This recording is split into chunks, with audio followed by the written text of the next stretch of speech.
Okay, on the record in the matter of Salvatore Antonucci versus Motor Wheel Lofts, and this is file number 23-00617 SC.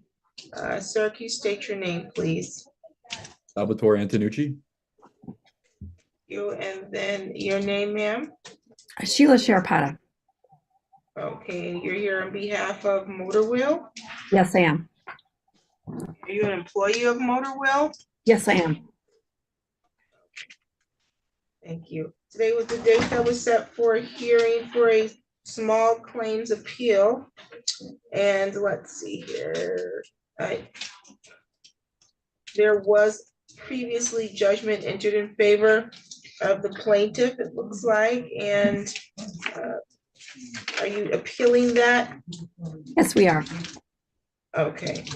All right, well, then we'll take the case from the beginning. Mr. Antonucci, you can state your claim. Sure. Is it okay if I share my screen to present some materials? Yes, let me make you a co-host and then you can do that. Thank you.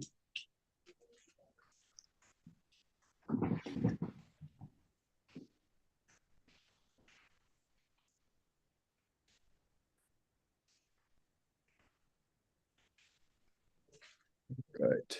You all see that? Correct. All right. So thank you for everyone's time.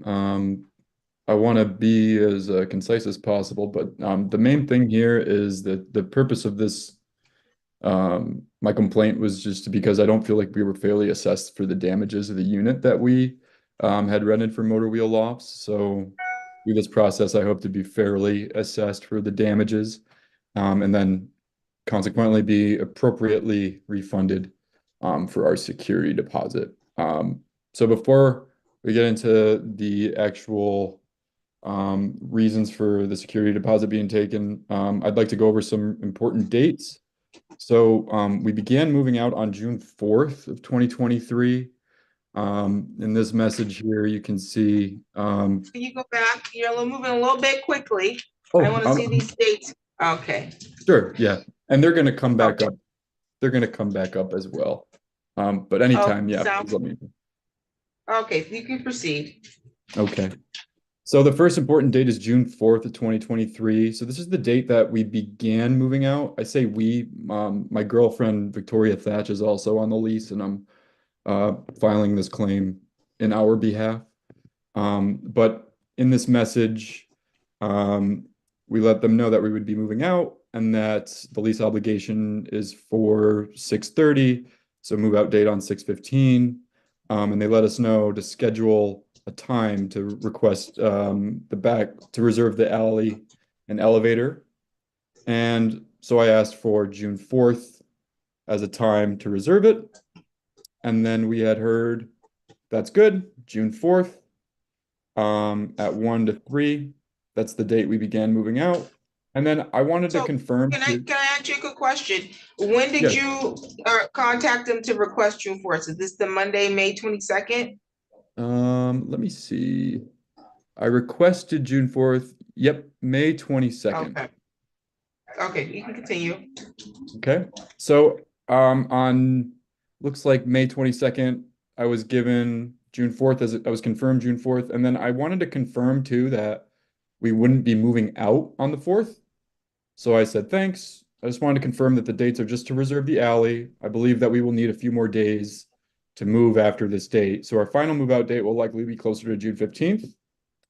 So that way it would give us, we would move the big stuff on June 4th, and then we would move other things more slowly throughout the week. And I got a response from Ms. Sharapata saying, that's great. If you need a second date closer to June 15th, let me know.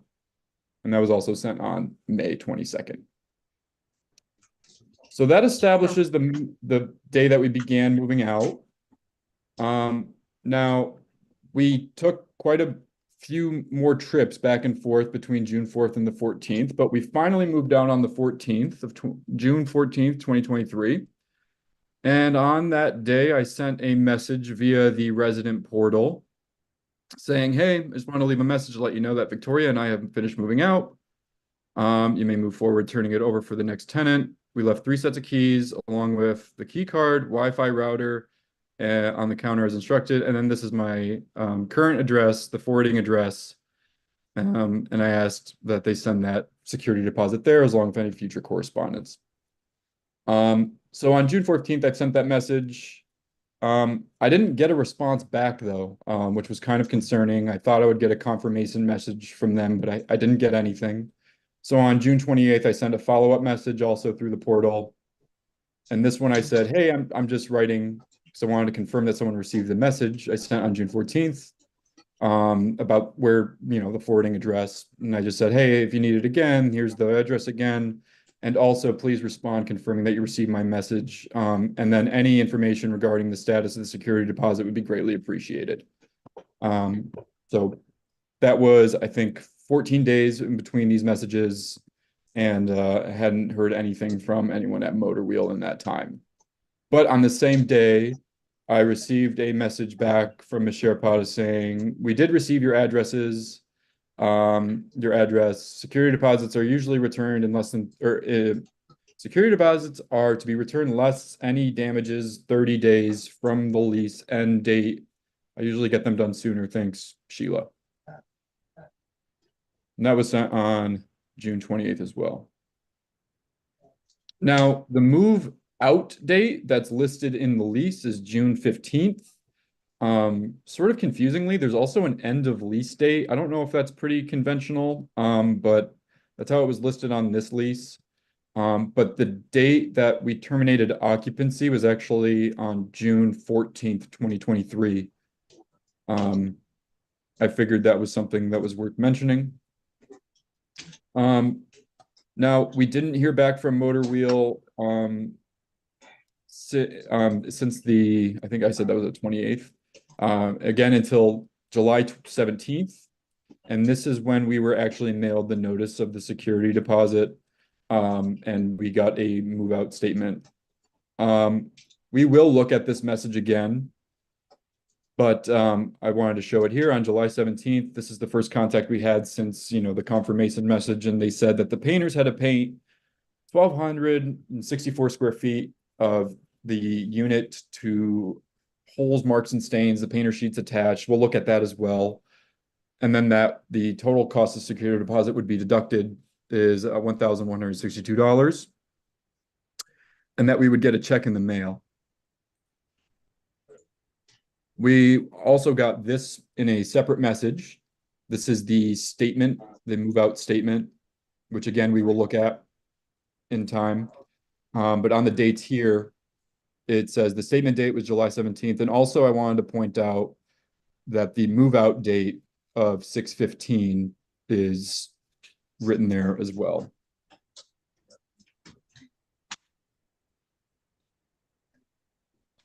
And then the last important dates to mention, the final contact that I had with a member of the Motor Wheel Lofts was on July 21st. I think that was a phone conversation I had with Mr. Hepler, who is, I think his title's owner or president. I'm not sure, frankly. I knew him as my landlord. And finally, after that final contact, I wrote a letter formally outlining my objections on July 24th, 2023. Are there any questions about the dates here? No questions about the dates. Thank you. So I want to talk about the claims that Motor Wheel has made. So as we were seeing that message again sent by Ms. Sherpata that the unit required 1,164 square feet worth of holes, marks, and stains, and that the cost to repair these damages, the so-called damages, was $1,162.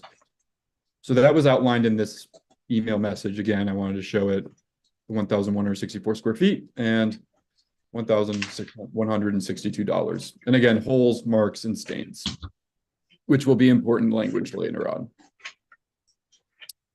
They also sent along this painter sheet. Now, they didn't explain exactly what was being communicated in this painter sheet, but I was able to figure it out after looking at it for a few minutes.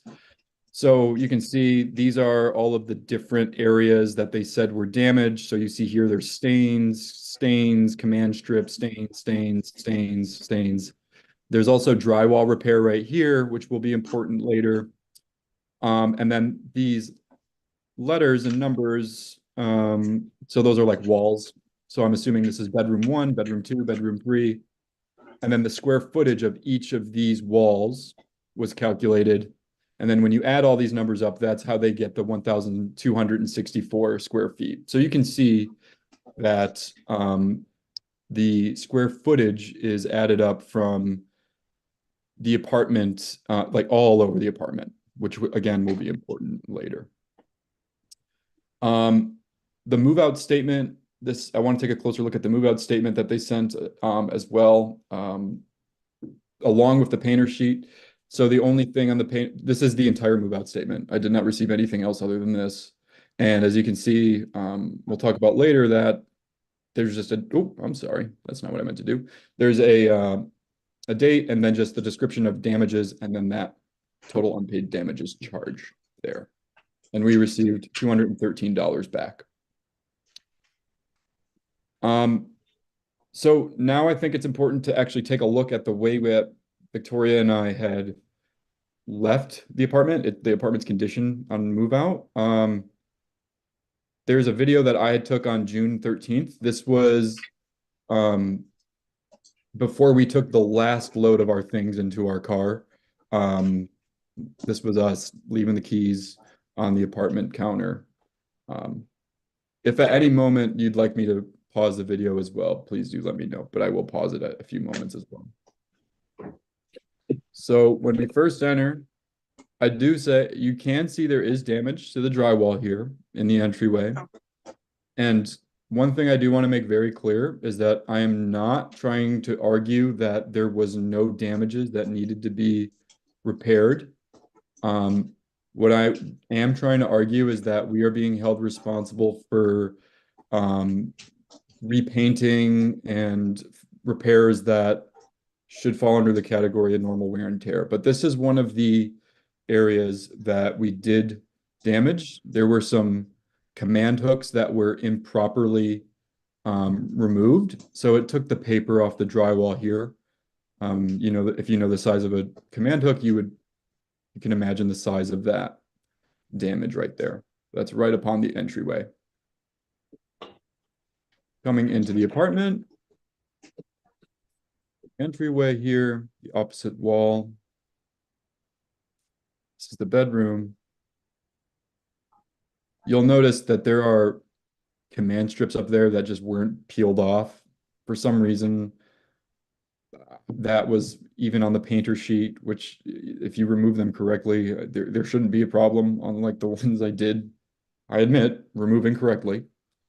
But as you can see in the bedroom here, this looks fine. I don't know what stains are present that we're being held responsible for. Even if there were stains, we shouldn't be held responsible for them, but we'll get to that later. This is the bathroom. As you can see in the bathroom, again, it needed to be repainted, supposedly, from damage that we committed. I don't see anything in this bathroom.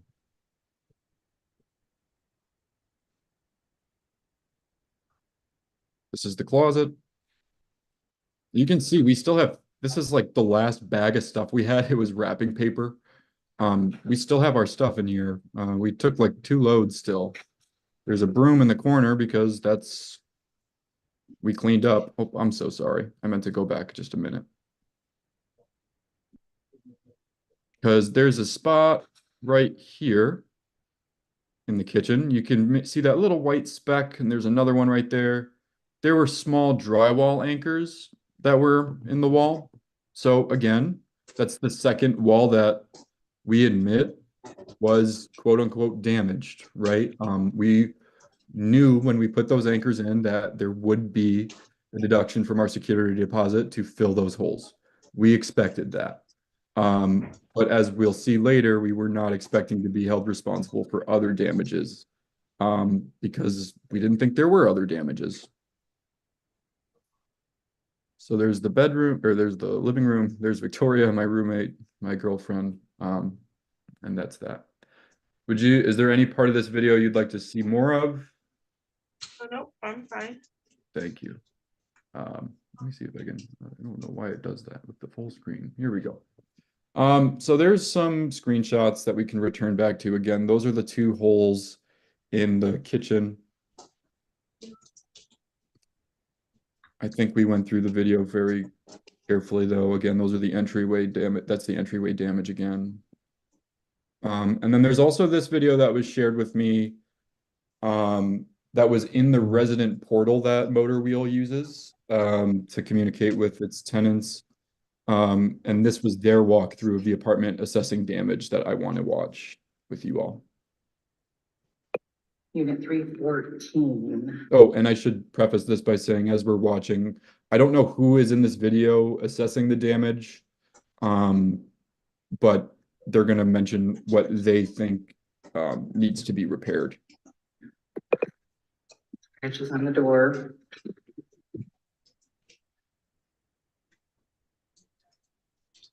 Drywall repair right inside the door.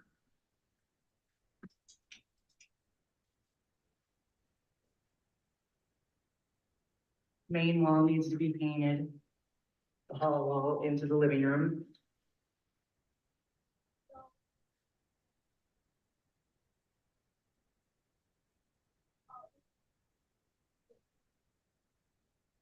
Behind the kitchen sink needs to be painted. I can't tell if it's the quality of the video or if they're making things up, but as you saw in the video I took, there really doesn't seem to be any damage there. That's a Drywall repaired. Accent wall needs to be painted.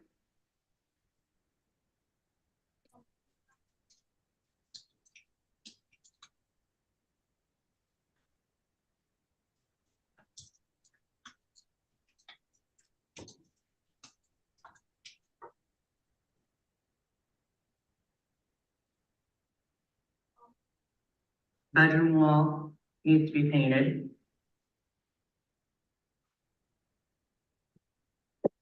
Scratches.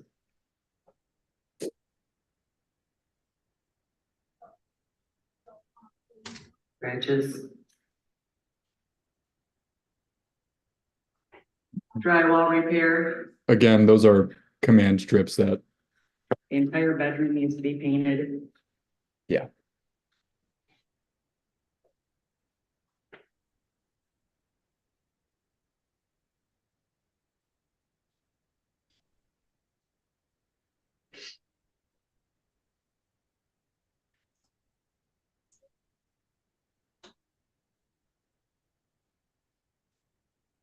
Bathroom wall needs to be painted. One wall in the bathroom needs to be painted.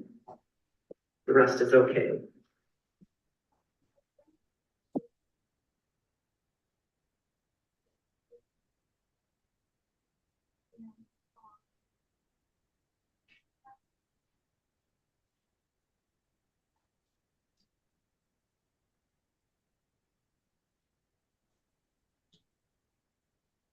And I think that is it for paint damage in this unit. Let me look at the windowsill.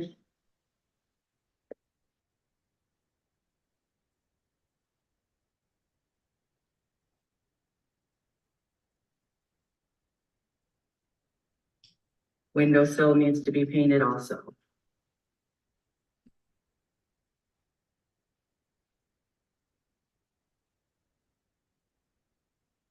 And this is unit 314. Okay. So that's the condition of the apartment that we left it in. You saw the two videos and some screenshots as well. So now I want to talk really quickly about the issues that I have with the handling of the security deposit. And I actually have a lot of issues. There's three of them really. First things first, we didn't receive a proper itemized receipt. We'll talk about that in a second. We'll also go into more detail on how the notice of the security deposit wasn't received within 30 days. And also, tenants should never be charged for normal wear and tear, even if, I don't even think there is normal wear and tear there, but even so, if there were, we shouldn't be charged for it. So the proper itemized receipt, from my research, from what I can tell, you need to be given after 30 days after the termination of occupancy, an itemized list of damages claimed for the security, for which the security deposit may be used as provided in section 7, including the estimated cost of repair of each property damaged item and the amounts and bases on which the intends to assess the tenant. He intends to assess the tenant. So what we see, also the inventory checklist. I have not seen the inventory checklist that they've made. All I got was that video and the painter's sheet. But as we see on the move out statement, all I get is one line for damages.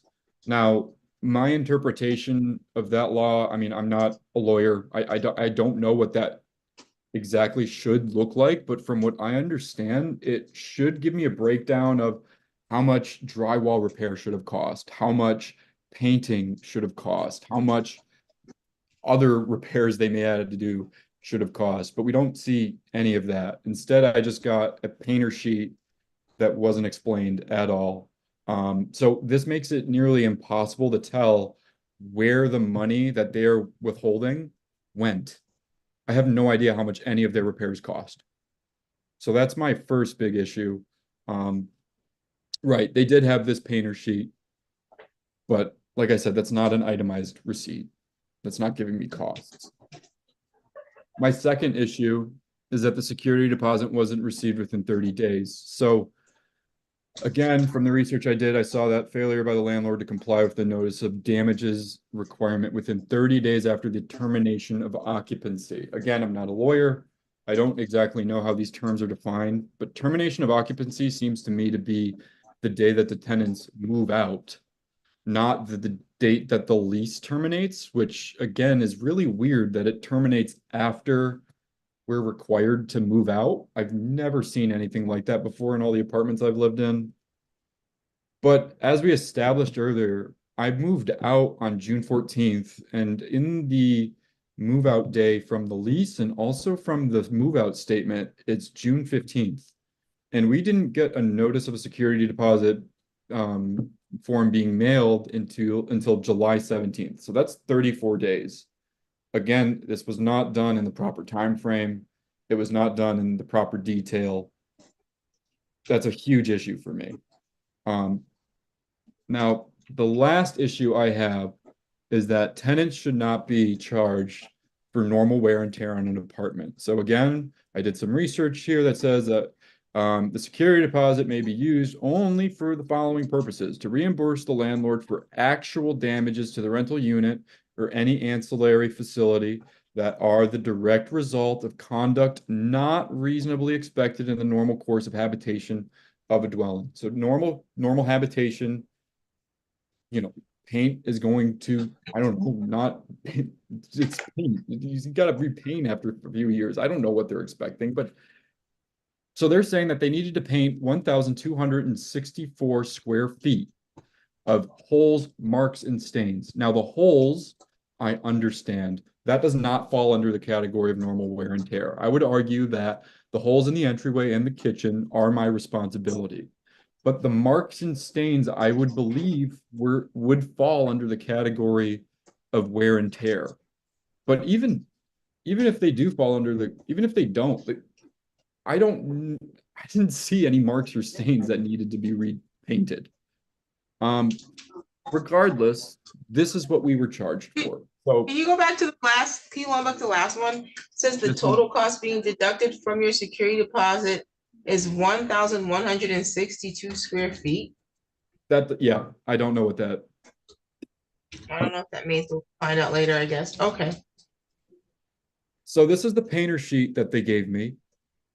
And so again, I had to figure all of this out on my own. They did not explain any of this to me, but I could tell. So these are the drywall anchors that we put in the kitchen. Again, we admit to that. And that comes down, if the K means kitchen, that is 18.3 square feet, I believe.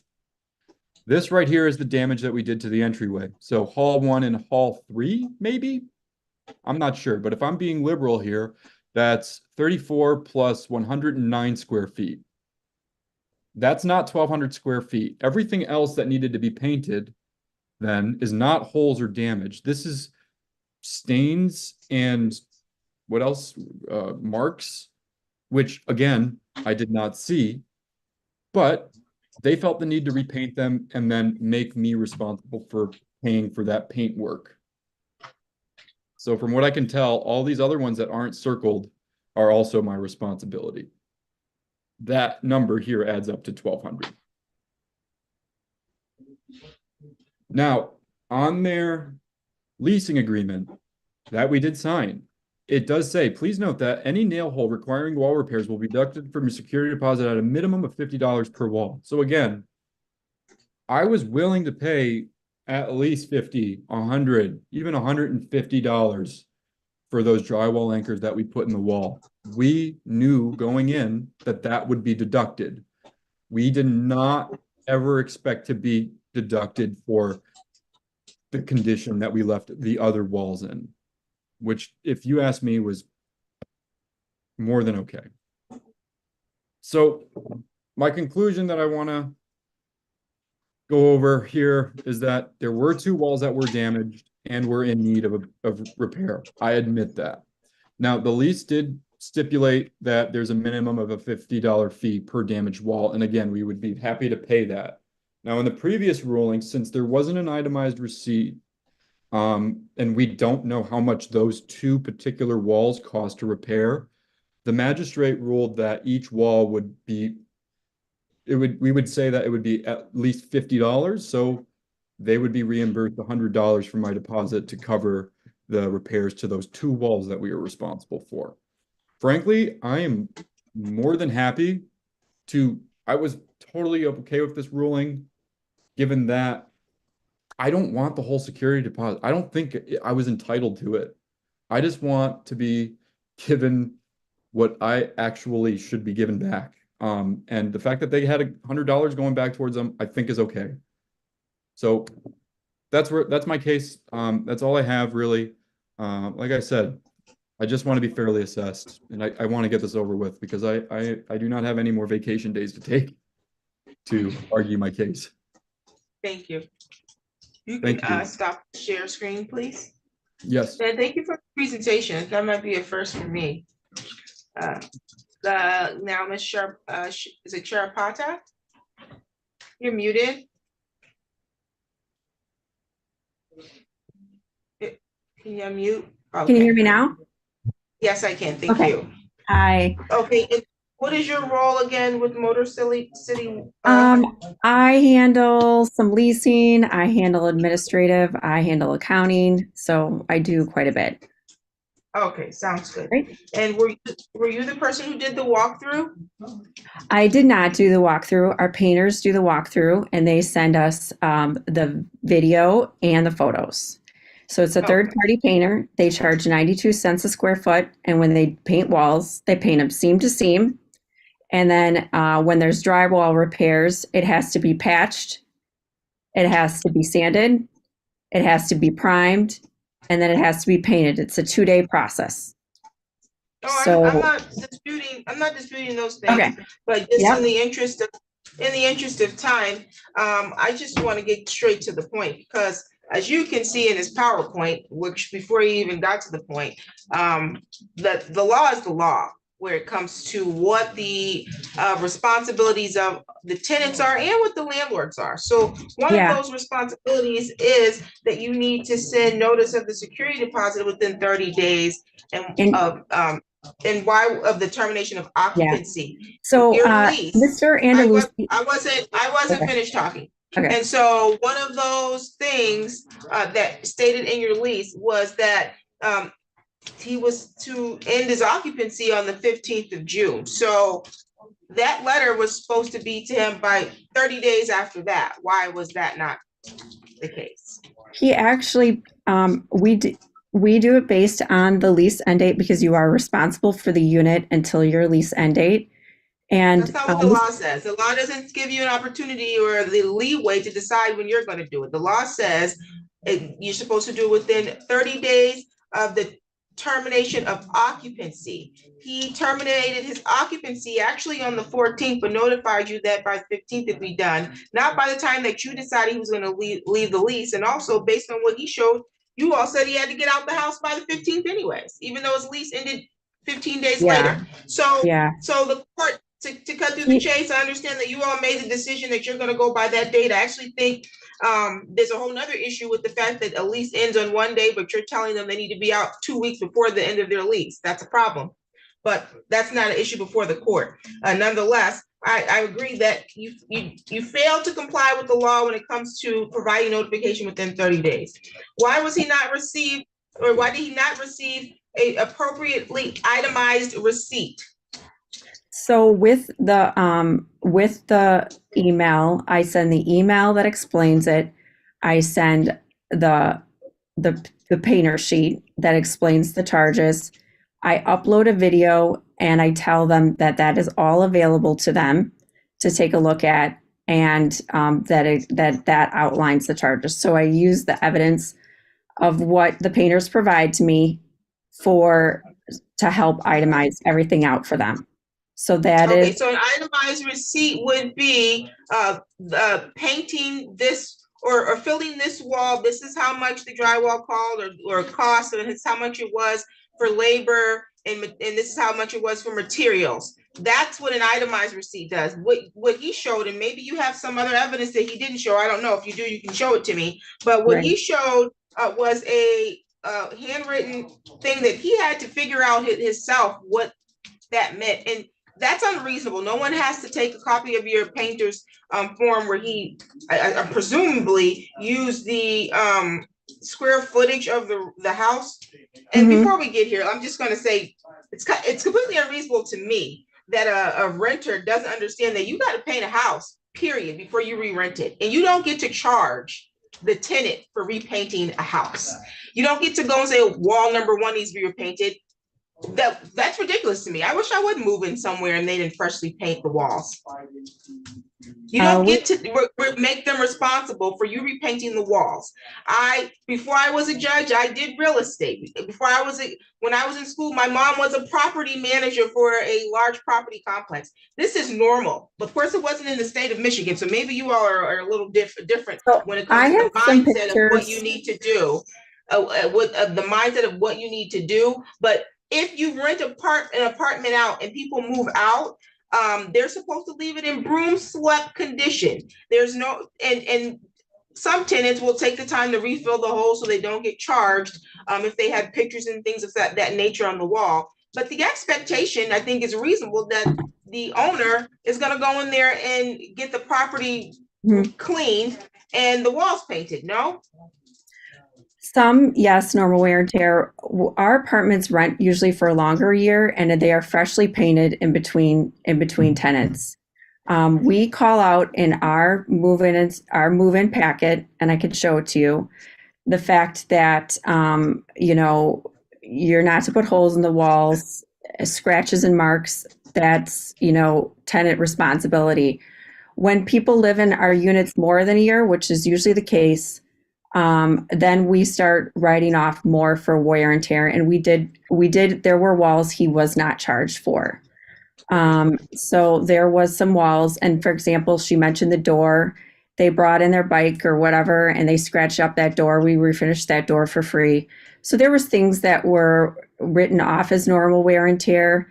I also want to call out that Andalusia had an additional lease that he was responsible for, and we let him out of that lease obligation early. They asked to extend for a period of time, and that's not relevant to this. That's why I don't want to hear about it.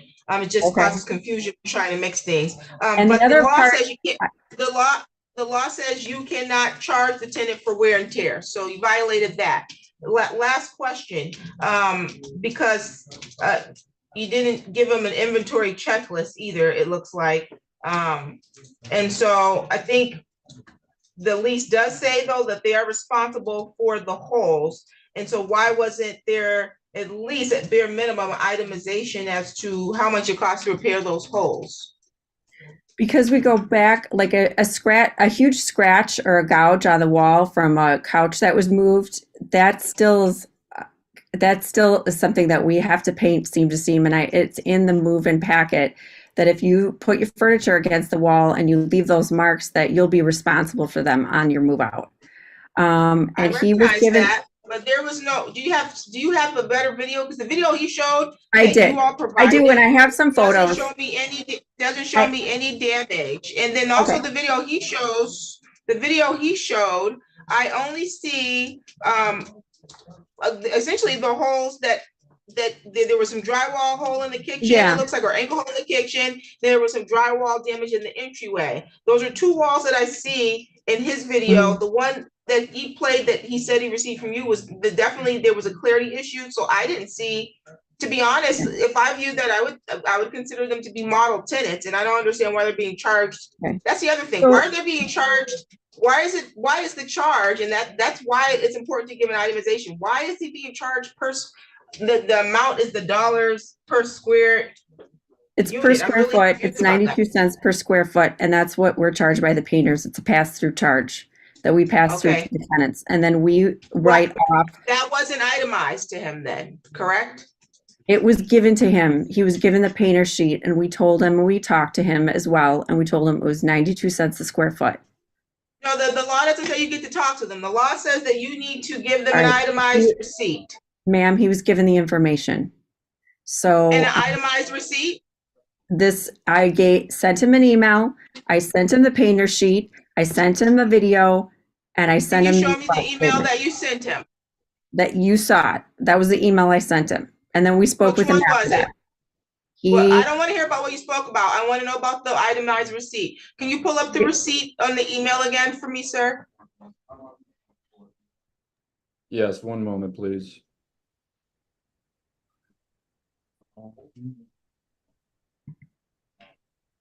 Oh, there it is. All right, one moment.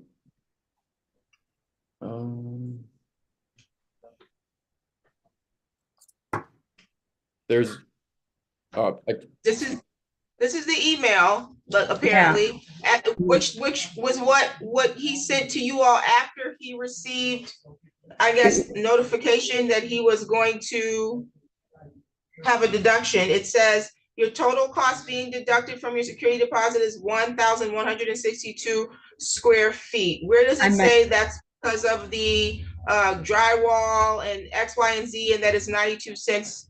yeah, the per painter sheet. unit? The painter sheet shows everything, and it shows this, what walls they Can are. I see and the painter sheet? That's the Okay, I painter. see the painter sheet. Where on here says that he's being charged 92 cents for each of these things? I don't know that it does. I may have made a mistake on the email, and I'm probably meant to write Okay. by Judgment in favor 92 of the cents a square plaintiff. foot. Judgment in favor of the plaintiff for $1,062 plus costs. You violated the law not once, twice, but 3 times, and there's no way to get around that. The law requires that you provide notice within 30 days of their termination of occupancy. You don't get to now construe your own interpretation of that. I'm not. I actually have some more things I want to show you, but it's, so judgment in favor. I was going to explain that, but I've already been, I think, far more lenient when it comes to people talking over me. That's a pet peeve of mine, because as you can see, I will sit there quietly while you talk. But one thing you won't do is talk over me while I'm talking. I run the courtroom, you do not. And so judgment in favor in total will be $82.35 in cost plus $1,062 in damages. I do agree, at least based on what he said the lease states, and you provided no evidence really to support what you're saying, but that he did put damage in the walls, at least 2 walls, and those needed to be repaired, said that there would be a cost of at least $50. He didn't receive an itemized receipt. And calling him later and telling him how much that it will be cost is not an itemized receipt in writing provided within 30 days. And you can't charge him for wear and tear. You can't charge him because you had to paint 1,162 square feet of the apartment because he lived there for over a year or whatever it is. So let me see here. I'll present an order. You'll get a copy of it in the mail. Do you have any questions? no. No.